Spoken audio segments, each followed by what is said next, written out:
অৱস্থা চলি আছিল। ৰাজ্যৰ এডভোকেট জেনেৰেলে আমাক এটা অপিনিয়ন দিলে যে চৰকাৰে উচ্চতম ন্যায়ালয়ৰ উমা দেৱী গোচৰৰ পৰিপ্ৰেক্ষিতত কাৰো চাকৰি নিয়মীয়াকৰণ কৰিব নোৱাৰে। কেবিনেটৰ এই পাৱাৰ উচ্চতম ন্যায়ালয়ে প্ৰত্যাহাৰ কৰিছে।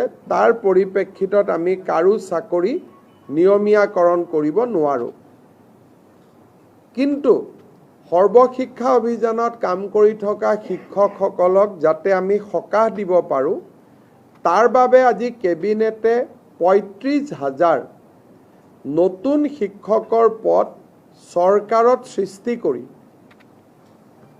SSR শিক্ষকসকলৰ বাবে এটা স্পেচিয়েল ৰিক্ৰুটমেণ্ট ড্ৰাইভ কৰিব খুজিছে। অৰ্থাৎ এই বিশেষ ৩৫,০০০ পোষ্টত অকল SSAত কাম কৰি থকা শিক্ষকসকলেহে আবেদন কৰিব পাৰিব আৰু বাকী নিয়মীয়া যিবিলাক পোষ্ট তাত ফ্ৰেছ কেণ্ডিডেটবিলাকে আবেদন কৰিব পাৰিব।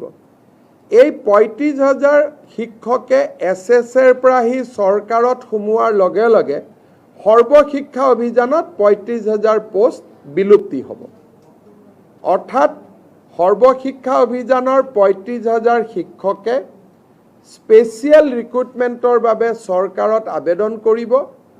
চৰকাৰে তেওঁলোকৰ কাগজ পত্ৰ চোৱাৰ পিছত তেওঁলোকক নিয়োগৰ সুবিধা কৰি দিব চৰকাৰত, য'ত NPS পাব, চৰকাৰৰ পে স্কেল পাব, ইনক্ৰিমেণ্ট পাব, গোটেইবোৰ পাব।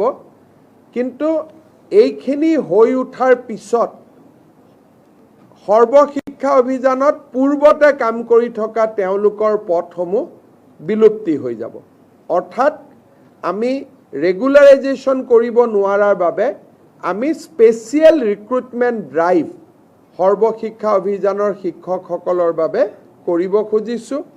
আৰু ইয়াৰ ফলত মই ভাবোঁ যে অহা ৪-৫ মাহৰ ভিতৰতে সৰ্বশিক্ষা অভিযানৰ প্ৰতিগৰাকী শিক্ষকেই চৰকাৰত নিযুক্তি পোৱাৰ সম্ভাৱনা মুকলি হ'ব।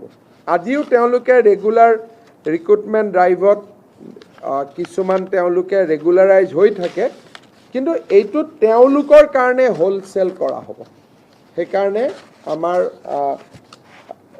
৩৫,০০০ শিক্ষকে চৰকাৰত সোমাবলৈ এটা সুবিধা পাব।